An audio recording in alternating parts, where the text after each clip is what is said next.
dan itu dijelaskan, itu bisa dilepas. Oh iya dilepas, tapi kan panjang kali lebar loh, lama Pak nunggunya di.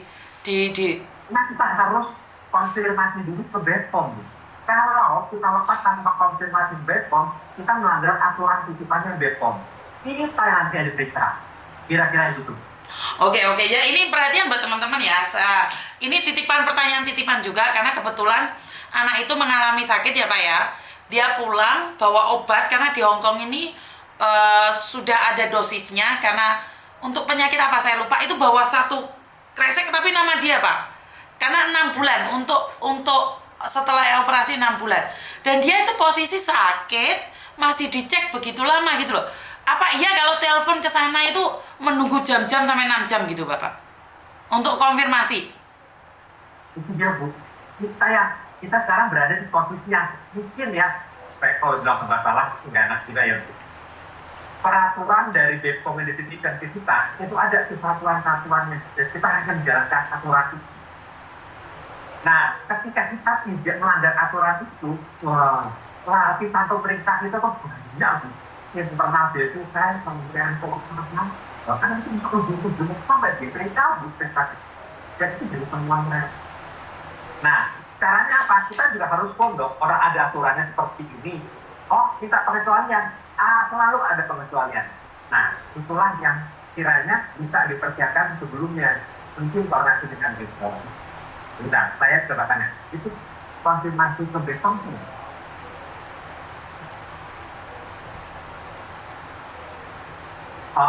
Aturannya itu sebentar ini di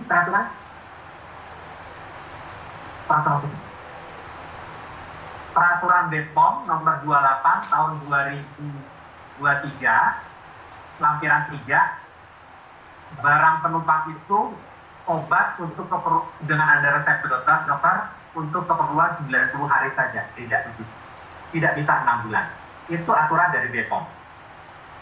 Lah orangnya pulang terus Indonesia, tidak ada pengecualian. Kalau di Hongkong itu obatnya setengah tahun Pak. Saya pribadi tuh punya obat setengah tahun. Lah kalau saya pulang Indonesia seterusnya, terus gimana itu obat saya? Nggak boleh dibawa? Yang boleh dibawa, yang boleh keluar dari perbatasan hanya untuk 3 bulan saja, 90 hari. Ngerti Pak? Terus yang 90 hari nggak boleh dibawa, terus ini posisinya pulang terus. Apa yang harus dilakukan? Oke, itu peraturan BPOM, katanya ada pengecualian nih. Karena di Hongkong itu setengah tahun. Kalau Bapak lihat obat saya pasti percaya itu setengah tahun, Pak. Nah, karena kita di wilayah Indonesia, Bu, jadi kan aturannya itu dari BPOM. Mungkin Ibu coba komunikasi dengan layanan informasi BPOM untuk proses pengecualian lebih dari 90 harinya seperti apa.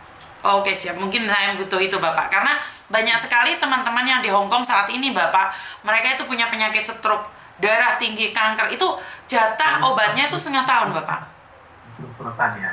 Ada yang lolos. Ini pertanyaan saya, yang lolos nggak apa-apa. Tapi ada beberapa yang nggak lolos. Kalau yang lolos saya nggak bahas ya. Tapi ada beberapa yang nggak lolos. Akhirnya apa? Mereka marah. Mereka sudah darah tinggi, kena bea cukai, ya kejet-kejet lah, Mbak. Kalau ada memang keluarga yang di Indonesia, ada kontak senternya BPOM itu di 1-500-533. 1-500-533. Oke, ini kemarin saya sempat dapat telepon dari teman saya yang ada di Hongkong ini. Memang pada akhirnya masuk, tapi kan dia darah tinggi. Pulang Indonesia bawa obat darah tinggi, dek. Bea cukai marah-marah, Pak. Aduh, jadi stroke 2 kali dia, Pak. Jadi iya.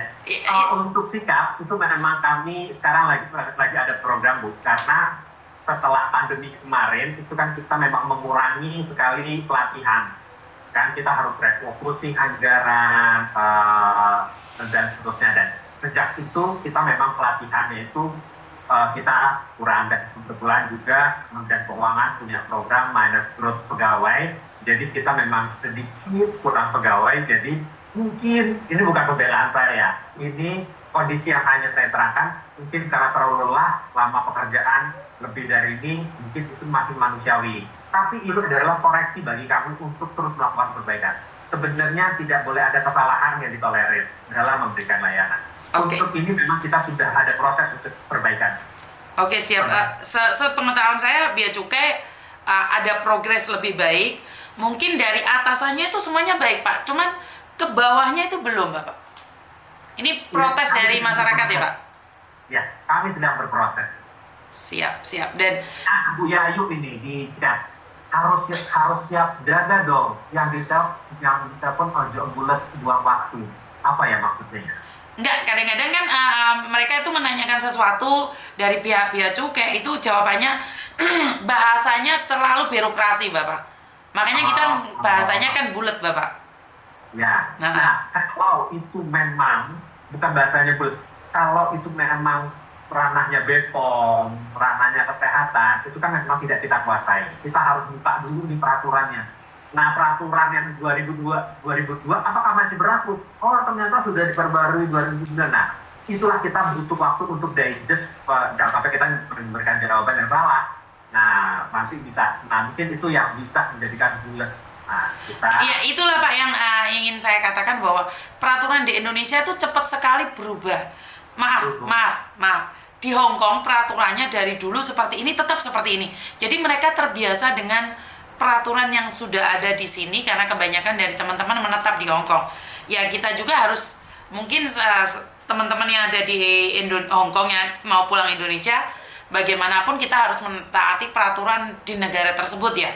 Seperti istilah yang dikatakan adalah di mana bumi dipijak, di situ langit dijunjung. Artinya adalah saat kita ada di Hong Kong ya kita taat peraturan Hong Kong. Tapi saat pulang Indonesia kita harus taat peraturan Indonesia. Bukan saya ingin gimana Pak? Di Indonesia masih kurang baik, perlu diperbaiki. Itu perlu diperbaiki. Iya Pak, tapi lama banget Pak. Saya dari dulu sampai sekarang masih itu aja Pak masalahnya Pak. Mungkin terima kasih Pak Ferry waktunya, karena bagaimanapun juga aktivitas Sabtu mungkin Bapak juga sibuk nih karena Bapak adalah bagian pelayanan tanya jawab, dan saya lihat ini belakang tuh nggak ada orang, berarti lagi liburan ya Bapak ya? Ada di depan saya semua nih Bu. Oh ada di depan, oh nggak mau ke syuting Yuni ya? Oke, jadi kan nggak nengok belakang ya. Iya betul. Jadi saya secara pribadi mengucapkan terima kasih karena dari timnya Pak Ferry yang garcep ya untuk saat ini ya Pak ya, karena nggak tahu besok ya Pak ya. Dengan pelayanan yang dari kantor pos yang sempat dinyatakan kena 1 juta lebih, bisa diurus dengan lebih cepat ya teman-teman. Dan yang kedua mungkin bea cukai butuh pembenahan, dan karena saya tahu bea cukai banyak titipan, dan saya secara pribadi ini meminta bea cukai untuk pelayanannya ke bawah itu lebih baik lagi. Jangan adigang, adigung, adiguna, karena kami sudah capek Pak di luar negeri berharap pelayanannya di bandara itu sedikit lemah lembut, jadi lebih apa ya, lebih mengerti lagi. Mungkin masih banyak pertanyaan, dan close statement mungkin Bapak buat kami yang ada di luar negeri. Ya, terima kasih Bapak Ibu semuanya, terima kasih Miss Yuni yang sudah mengundang saya. Bapak Ibu semua adalah pahlawan devisa, dan kami juga di sini bertugas untuk menjaga NKRI dari tetap bisa perekonomian terus tumbuh, tetap terus berjalan, tidak ada penyakit dan tidak ada yang membahayakan. Nah, kita dengan pertemuan seperti ini semoga bisa terbangun pemahaman bahwa bukan kita semena-mena, tapi ini adalah tugas yang kita lakukan demi jayanya Indonesia dan keberlangsungannya Indonesia. Tidak hanya bea cukai, tapi di sana ada petani, ada pengusaha, ada profesi-profesi lainnya. Nah, yuk sama-sama kita buka pikiran kita, tekan emosi sedalam-dalamnya, sehingga tidak lain dan tidak bukan kita berbuat baik hanya untuk satu Indonesia. Oke. Oke, mungkin terima kasih Bapak, dan kami pahlawan devisa sehebat apapun kami di luar negeri, kami akan pulang ke negeri kami sendiri.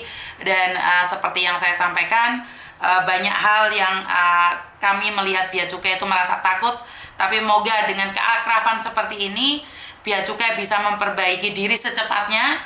Jangan cuma pembenahan kapan benernya katanya Pak. Jadi ini sudah komplain semua ya. Dan satu lagi buat teman-teman, saya cuma pengen bilang satu hal. Jangan kirim barang, stop kirim barang, bawa uangnya pulang. Di Indonesia itu apapun ada. Setuju. Karena saya sendiri pulang Indonesia selama setengah tahun, apapun ada di Indonesia. Makanan model apapun. Jadi saya lebih memilih untuk stop paket barang. Karena kalian beli barang mahal, paket mahal, biaya gudang, masih kena bea cukai. Iya kalau bea cukai. Kalau pengancaman bagaimana? Kalau orang-orang mengatasnamakan bea cukai bagaimana? Saya merasakan sendiri pulang Indonesia setengah tahun. Saya melihat semuanya. Barang apapun. Yang dulu zaman dahulu kala nggak ada. Karena saya sendiri tinggal di kampung ya. Saya di Jember, kampung pelosok pinggir pantai. Jadi semuanya ada di Indonesia. Tinggal kamu uangnya ada nggak? Ya. Jadi sekali lagi, stop pengiriman barang, stop memberi makan orang-orang yang rakus di luar sana atas nama bea cukai. Karena saya ngelihat sendiri. Keren banget, Bu. Bukan, nanti dibilangnya saya di-endorse nih sama bea cukai. Tapi karena saya ngelihat sendiri, Pak. Saya ngelihat sendiri. Untuk endorse. Nggak ngendorse ya, nanti ntar digosipkan. Saya tidak ya. Saya kalau bea cukai nggak benar, saya live-kan juga. Jadi saya cuma ingin bilang saya pulang Indonesia setengah tahun. Nari uangi kalian. Kalian punya uang berapa, beli apapun ada. Jangan bayar bea cukai. Wes, ya, tidak ada. PPN, PPR, PPO, PPA, nggak ada. Bawa uangmu pulang Indonesia. 100 juta, 200 juta, mau beli apapun ada. Tanpa label bea cukai. Ya, teman-teman ya, itu mungkin close statement dari saya. Stop paket barang. Stop memberi makanan orang-orang kargo yang rakus. Stop memberikan label bea cukai, memakan coklat kalian, manci kalian, dandang kalian. Intinya adalah di Indonesia banyak barang, kecuali kamu dikasih majikan. Itu aja. Mungkin itu aja Pak Ferry, terima kasih. Kurang lebihnya saya minta maaf. Jembernya mana, Bu? Gimana Pak? Jembernya di mana, Bu? Saya Jember Pantai Watulo, Bapak. Ambulu. Betul, betul. Oh, ya. Iya, Bapak. Iya, makanya saya tahu Pak, orang kampung. Banyak orang kampung mengatakan apapun nggak ada. Tinggal minta uangmu berapa. Semua ada Pak di kampung, Pak. Ya. Ya karena saya pulang setengah tahun, Pak. Jadi saya tahu banget kehidupan di Indonesia bahwa tidak ada yang tidak mewah di Indonesia. Barang mewah itu semua ada. Cuman kecuali dikasih majikan ya, saya tidak bisa ngomong apa-apa, Bapak. Karena kadang-kadang barang majikan kan bekas. Yang pastinya tidak kena bea cukai, itu boleh dikirimkan. Mungkin itu aja Pak Ferry, terima kasih. Kita sambung berikutnya. Sehat semuanya. Sehat semuanya dan wassalamualaikum warahmatullahi wabarakatuh.